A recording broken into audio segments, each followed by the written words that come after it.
할렐루야. 십자가의 은혜와 은총이 우리 사랑하는 성도님들의 걸음과 가정 위에 가득하시기를 주님의 이름으로 간절히 축원합니다. 오늘 갈보리 사순절 갈보리 기도의 4일째, 오늘은 위로의 자리라고 하는 제목으로 하나님의 말씀을 같이 함께 나누겠습니다. 우리는 인생을 살아가면서 때로는 원치 않는 환난을 당할 때가 있습니다. 고통과 시련, 역경이 쉴 새 없이 우리를 괴롭히고 있죠. 그래서 데카르트는 나는 생각하는 고로 내가 있다라고 그렇게 이야기했습니다. 키에로케고로도 내가 고통당하는 고로 내가 있다라는 말로 표현하기도 했습니다. 그러므로 우리가 살아가는 그 자체가 곧 고통이라고 그렇게 사람들은 이해합니다. 홍연설이라고 하는 박사님이 쓰신 고통이 주는 교훈 5가지가 있는데요, 이 홍연설 우리 교수님은 이와 같이 고통에 대한 이해를 이야기하셨는데, 그 첫 번째가 무엇이냐면 고통은 우리에게 회개를 불러일으킨다라고 이야기합니다. 고통과 고난이 찾아왔을 때 우리는 비로소 우리의 삶을 돌아보게 되는 것이고, 나의 부족함과 연약함을 생각해 보게 되기 때문에 그렇죠. 그래서 고통의 시간에 우리는 회개하게 되어 있습니다. 두 번째는 고통은 악을 고치라는 부름이라 그렇게 표현합니다. 우리의 삶의 방향과 걸음이 잘못된 것을 수정케 하는 시간이 바로 고통의 시간이라고 이야기하죠. 그래서 우리는 고통의 순간이 찾아왔을 때 나의 삶의 방향을 점검해 보게 됩니다. 그리고 잘못된 것을 깨달았을 때 그것을 돌이키는 진정한 삶의 회개가 일어나게 되는 것이죠. 세 번째, 고통은 인격 향상을 위한 도전이라 그렇게 표현합니다. 고통은 인격 향상을 위한 도전이라, 다른 말로 표현하면 고통에도 유익이 있다라는 뜻입니다. 우리의 삶에 고난과 고통이 찾아오는 이유는 우리의 삶에 고통이 큰 유익이 있기 때문에 그렇습니다. 그래서 하나님은 우리를 때로는 고통 가운데 그냥 두실 때가 있단 말이죠. 그 고통이 우리로 하여금 놀랍게 인격과 신앙과 모든 삶의 성장을 이루기 때문에 그렇습니다. 그래서 신앙인들은 고통을 바라보는 시각이 세상 사람들과 좀 다릅니다. 사람들은 고통을 무지 힘들고 어렵게만 느끼는데, 우리 그리스도인들에게 고난과 고통은 연단이라는 말로 표현하죠. 나를 더욱더 새롭게 하고 나를 성장시키는 과정으로 이해합니다. 자, 네 번째, 고통이 주는 교훈은 무엇이냐면 고통은 치유를 가져온다라고 표현합니다. 고통은 반드시 치유의 역사가 함께 있는 것이죠. 그래서 우리는 고통의 자리에서 우리의 인생의 문제 가운데 놀라운 치유의 역사를 경험하게 됩니다. 그래서 고통은 우리에게 큰 유익이 있게 되죠. 다섯 번째, 무엇이냐면 고통은 창조를 위한 도전이라 말합니다. 고통은 또 하나의 하나님의 역사의 시작입니다. 그래서 우리는 고통을 통하여서 하나님 앞에 머물게 되고, 또 하나님께서 하시는 일을 목격하고 경험하게 됩니다. 그래서 모든 영광을 누구에게 돌리게 되죠? 하나님께 돌리게 되고요. 우리의 삶의 모든 환경을 돌아보면서 우리는 무엇을 고백합니까? 다 하나님의 은혜였구나, 그렇게 고백하게 되는 것입니다. 성경에서 보는 환난을 대표적인 시각으로 이야기한 것이 로마서인데요, 로마서 5장에 보면 사도 바울은 우리에게 찾아오는 고난과 고통을 바라보는 그러한 시각을 명확하게 제시합니다. 이렇게 이야기합니다. 우리가 환난 중에도 즐거워하나니 이는 환난은 인내를, 인내는 연단을, 연단은 소망을 이루는 줄 알미라.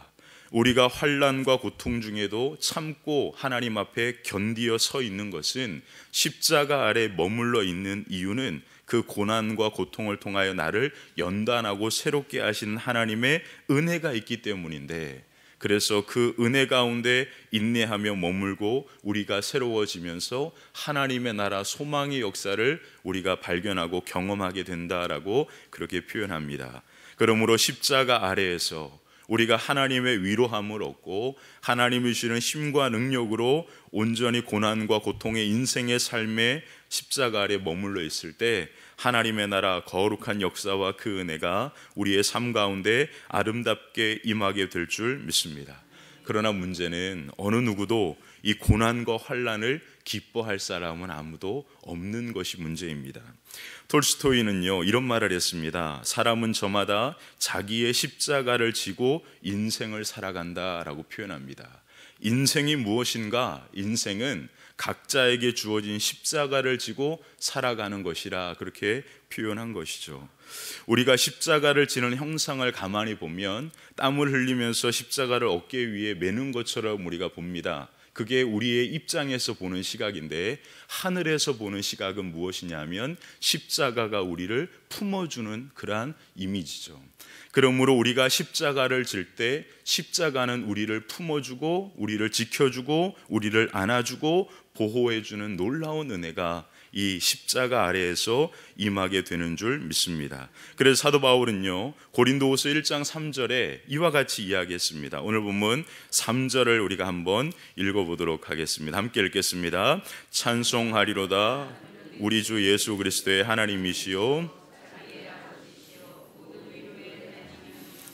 아멘. 하나님은 어떤 분이십니까? 그리스도의 하나님이시고 그리스도의 하나님이시기에 나의 하나님이시고 그리고 그 하나님은 어떤 하나님이에요? 자비의 아버지이시고 또 모든 위로의 하나님이시다.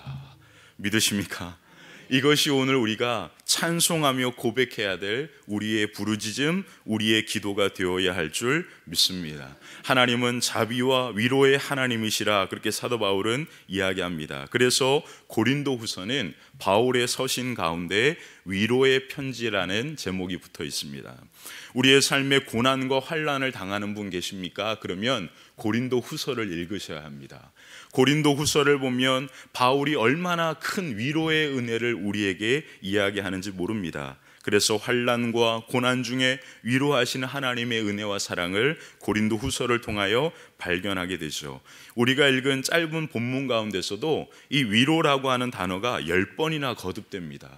하나님이 얼마나 우리를 위로하시고 우리를 그와 같이 품으시는 하나님이신지 우리에게 분명하게 말해주고 있죠. 그러므로 오늘도 십자가 아래에서 위로의 하나님께서 우리를 넓은 품으로 품으시사 참된 생명과 능력 가운데 넉넉히 하나님의 역사를 이루며 나아가는 걸음이 우리의 걸음이 되시기를 주님의 이름으로 간절히 축원합니다. 그래서 오늘 본문을 통하여서 위로의 하나님께서 십자가 아래에서 어떻게 우리를 위로하시는지 말씀을 통하여 함께 은혜를 나누도록 하겠습니다. 그 첫 번째는요, 위로의 하나님이 우리와 함께 하십니다. 위로의 하나님이 우리와 함께 하십니다. 우리의 삶을 살아가면서 가장 큰 위로는 함께 해주는 것 같아요. 그런데 함께 해주는데 아무 말 없이 함께 해주면 더 좋을 것 같습니다.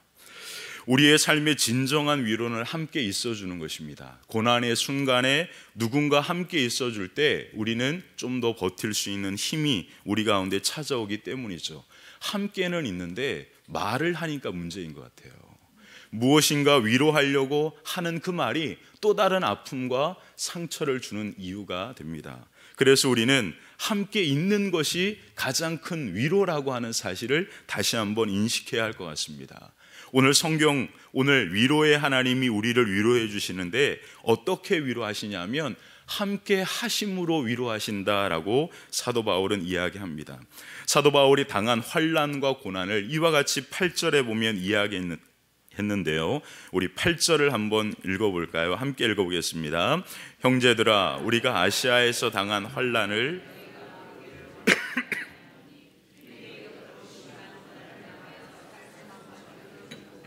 아멘. 아시아에서 당한 고난, 그게 바로 마게도니아 빌립보에서부터 시작했던 그러한 고난의 시간들입니다. 사도 바울이 이 아시아에서 당한 그 고난이 얼마나 힘들었냐면 힘에 겹도록 심한 고난을 당하였는데 뭐까지 끊어져요? 살 소망조차 없었다.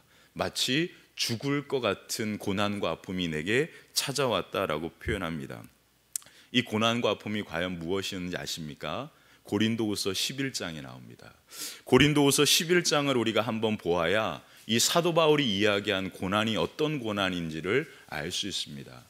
우리는 바울이 복음을 전하면서 당한 고난이 어떤 고난인지 생각하지 않을 때가 있는데요. 고린도후서 11장에 바울이 당한 살 소망까지 끊어졌던 고난을 기록합니다. 고린도후서 11장 23절을 보시면 이렇게 이야기합니다.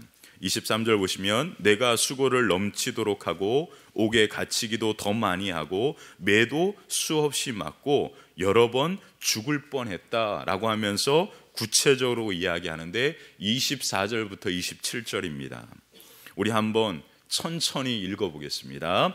유대인들에게 40의 하나 감한 매를 5번 맞았으며 3번 태장으로 맞고 1번 돌로 맞고 3번 파선하고 일주야를 깊은 바다에서 지냈으며 여러 번 여행해서 강의 위험과 강도의 위험과 동족의 위험과 이방인의 위험과 시내의 위험과 광야의 위험과 바다의 위험과 거짓 형제 중에 위험을 당하고 또 수고하며 애쓰고 여러 번 자지 못하고 줄이며 목마르고 여러 번 굶고 춥고 헐벗었노라. 바울이 복음을 전하면서 당한 고난, 이제 한번 우리가 생각해 보시죠. 지금 내가 과연 이 바울이 소망이 끊어질 정도로 당한 고난 그 중에 하나라도 당하고 계신 분 계십니까?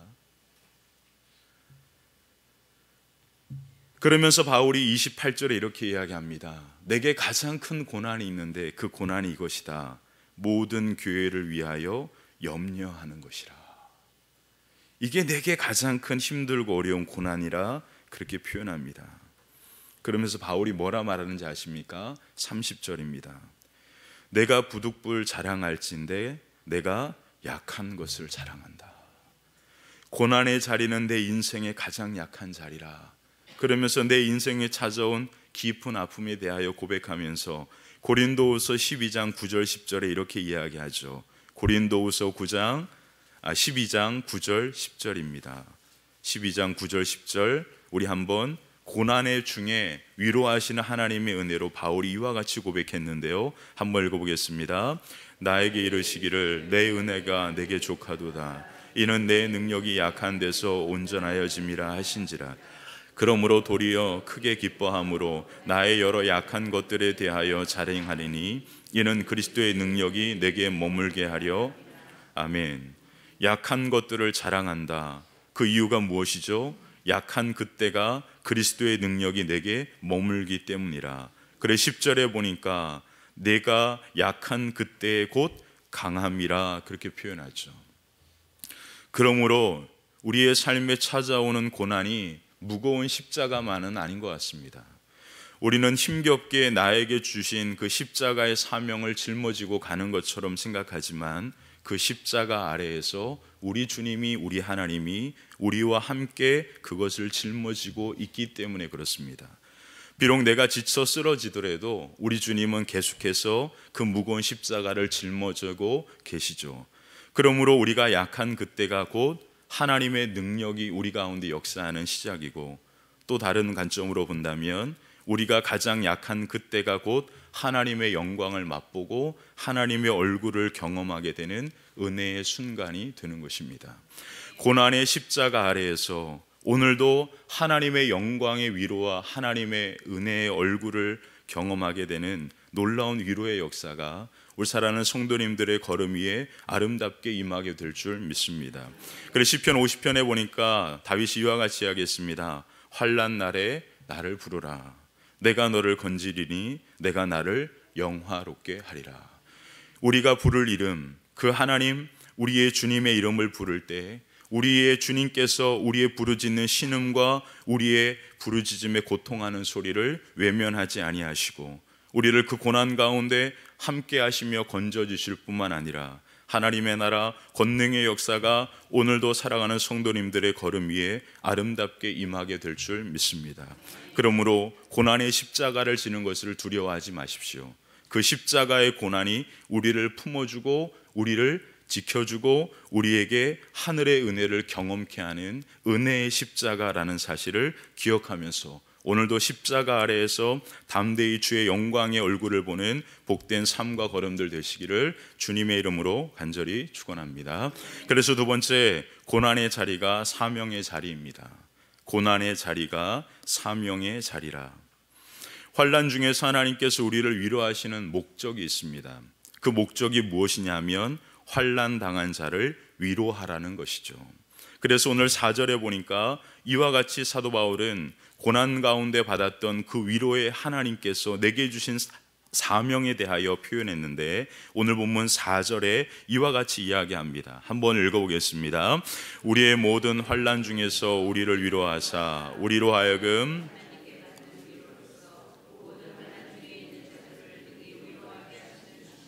아멘. 하나님께 받은 위로가 모든 환난 중에 있는 자를 능히 뭐하게 합니까? 위로하게 하신다. 그러므로 오늘도 우리가 당하는 고난에 하나님은 위로의 은혜를 더하시고, 또 그 고난의 위로의 자리에서 우리는 또 다른 환난 당하는 자를 만나게 되고, 그 고난 당하는 자를 위로하는, 넉넉히 하나님의 품과 손길로 품어주는 그 은혜가 오늘 살아가는 성도님들의 걸음을 통하여 아름답게 임하게 될 줄 믿습니다. 그래서 헨리 나웬이라고 하는 분이 상처 입은 치유자라는 책의 제목에 책을 썼습니다. 치유자인데 그 치유자가 어떤 사람이냐면 상처 입었던 치유자라 표현하죠. 또 다른 말로 표현하면 상처 입었던 그 자리가 곧 내게 하나님의 치유의 역사의 시작이었을 뿐만 아니라 또 다른 상처 입은 자를 위로하는 은혜의 자리라고 그렇게 이야기합니다. 그래서 상처 입은 치유자라 그렇게 말하죠. 그러면서 그 책의 한 부분을 이와 같이 이야기했는데요, 제가 그 부분을 읽어드리도록 하겠습니다. 한 사람의 인생을 결정하는 가장 중요한 요소는 그 사람의 상처이며, 그렇기 때문에 한 사람을 이해하는 데 있어서 가장 중요한 것은 그 사람의 상처를 이해하는 것이라 그렇게 말합니다. 누군가의 사람을 이해한다면 그 사람의 상처까지도 깊이 들어야 하고, 또 그 상처를 깊이 이해해야만 그 사람을 이해한다라고 말할 수 있습니다. 다른 말로 표현하겠습니다. 이와 같은 이해가 없는 상태에서 그에게 어떤 위로도 위로가 되지 못하는 것이죠. 그래서 그와 함께하는 그 자체가 가장 큰 위로가 되는 것입니다. 그러면서 왜 상처가 치유되었을 때 그것이 사명이냐면 이렇게 이야기했는데요, 문제는 이러한 상처를 어떻게 다른 사람에게 봉사할 수 있을까라고 하는 것이다. 우리의 상처는 그저 부끄러운 과거나 흉터로만 남지 않고 치유의 원천이 될 수 있다. 우리는 수많은 상처 속에서도 치유자가 될 수 있다라고 표현합니다. 하나님께서 우리에게 주시는 상처가 하나님의 위로로 흉터로 아픔으로 남는 것으로 끝나는 것이 아니라 그 흉터와 아픔의 자리에서 또 다른 치유의 능력이 시작된다라는 표현입니다. 그러므로 오늘도 하나님이 주시는 우리에게 주신 고난의 자리에서 우리가 하나님의 위로를 얻고, 또 그 고난의 자리에서 만났던 나와 함께 당하는 동일한 문제로 당하는 환난 당하는 자를 위로해주는 그러한 넉넉한 품과 손길이 오늘 저와 여러분들의 걸음이 되어야 할 줄 믿습니다. 그래서 가장 좋은 위로가 무엇일까요? 바로 기도입니다. 그를 위하여 아무 말 없이 함께하며 기도해 줄 때 그 기도가 또 다른 회복과 치유의 역사를 이루게 될 뿐만 아니라 하나님의 영광의 능력 가운데 회복되어지는 은혜가 아름답게 임하게 될 줄 믿습니다. 그래서 세 번째, 고난이 클수록 더욱 위로하시는 하나님입니다. 고난이 클수록 더욱 위로하시는 하나님. 저는 더욱 더라고 하는 말을 그렇게 쓱 좋아하지 않는데, 하나님의 위로에서, 하나님의 사랑에서는 이 더욱이라는 말이 너무나 중요한 것 같아요. 고난이 크면 클수록 더욱 우리를 위로하시는 하나님입니다. 하나님의 위로는 그리스도를 위해 고난을 많이 당하면 당할수록 크게 그에게 임하는 것 같습니다. 그래서 5절에 보니까 바울이 이렇게 이야기하죠. 5절을 또 한번 읽어보도록 하겠습니다. 그리스도의 고난이 우리에게 넘친 것 같이 우리가 받는 위로도 그리스도로 말미암아, 아멘, 우리가 받는 위로도 그리스도로 말미암아 넘친다. 십자가 아래는 하나님의 위로가 넘치는 자리라 그렇게 말합니다. 그래서 주님을 위해서 고난을 겪는 것을 두려워하지 않는 자들, 그들 위해 하나님은 특별한 위로와 사랑을 더하여 주신다라고 이야기하죠. 그래서 6절에 보니까 이와 같이 이야기하는데요, 또 6절을 같이 한번 읽어보도록 하겠습니다. 우리가 환난 당하는 것도 너희가 위로와 구원을 받게 하려는 것이요, 우리가 위로를 받는 것도 너희가 위로를 받게 하려는 것이니 이 위로가 너희 속에 역사하여 우리가 받은 아멘. 고난의 순간에 가장 중요한 것은 견디는 것인데요, 그래서 신앙의 정수는 인내에 있습니다. 인내는 무엇입니까? 하나님 앞에 머물러 서 있는 것이죠. 근데 고난에 하나님의 위로가 있는데 그 위로는 무엇입니까? 견딤입니다. 견딤. 우리는 하나님의 위로를 그 문제가 사라지는 것으로만 생각하는데 반드시 하나님의 때에 하나님의 역사는 우리의 삶에 가장 좋은 것으로 임하는 줄 믿습니다. 이 믿음이 있다면 우리는 뭐 할 수 있죠? 고난의 순간에 하나님의 역사 때까지 견딜 수 있게 되는 거죠. 그러므로 하나님의 가장 큰 위로는 견디는 힘이라 그렇게 표현하죠. 견딜 수 있는 힘, 그것은 우리 안에 없습니다. 내가 고난의 순간에 참고 견뎌야지 해서 견딜 수 있는 것이 아닙니다. 만약에 우리가 견딜 수 있는 고난이라면 그 고난은 우리의 인생의 진정한 고난이라 말할 수 없죠. 고난이 찾아오면 견딜 힘조차 없고, 고난이 찾아오면 하나님 앞에 기도할 마음조차 없는 그러한 고난이 우리의 인생에 얼마나 많이 찾아옵니까? 그와 같은 고난의 아픔의 자리에서 하나님이 우리에게 주시는 그 힘은 견디게 하는 힘이라 말하죠. 다른 말로 표현하면 하나님 앞에 머무는 힘. 하나님 앞에 머무는 힘, 그 힘은 하나님의 은혜로만 우리에게 주어지는 힘입니다. 그래서 하나님 앞에 머물러 하나님의 은혜로 그냥 서 있었을 뿐인데 나중에 보니까 하나님께서 모든 일을 다 하시고 하나님의 거룩한 역사가 말할 수 없는 은혜로 우리의 삶을 덮는 그 은혜를 경험하게 되는 것이죠. 그러면서 돌아보면 그 고난의 때가 그냥 하나의 기쁨의 추억으로 기억될 때가 많이 있는 것 같습니다. 이것을 뭐라고 이야기하죠? 간증이라 말하잖아요. 간증이라고 하는 것은 기쁨의 고백입니다.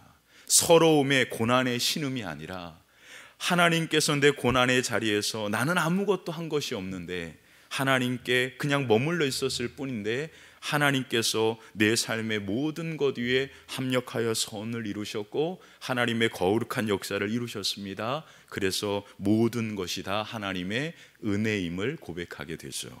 그래서 사도 바울은 로마서 8장에서 뭐라고 이야기합니까? 우리가 알거니와 하나님을 사랑하는 자 곧 그의 뜻대로 부르심을 입은 자들에게는 모든 것이 합력하여 선을 이룬다.